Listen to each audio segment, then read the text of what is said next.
lidt om sten. Ja. Sten bliver inddelt efter de processer, der dannede dem.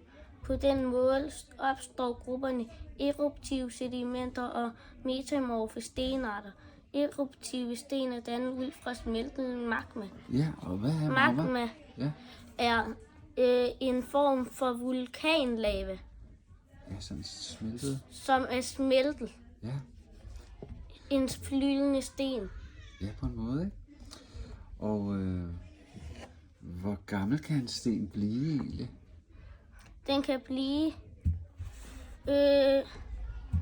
4 millioner år gamle klipper og sten i Danmark. Svanegranitten ældst med omkring 1450 millioner år på bagen.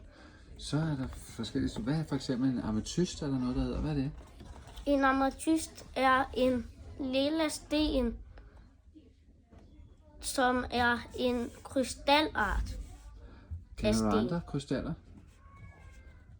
Ja, malakit er en fin form for sten. Har en grøn, skinnende farve, er tit brugt til smykker. La. Det er rigtigt.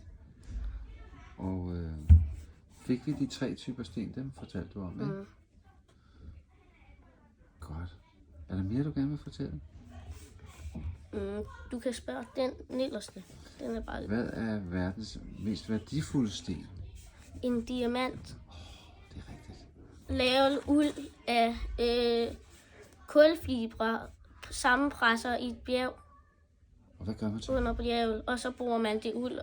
Og så efter mange milliarder år, så er det blevet presset nok sammen til en diamant.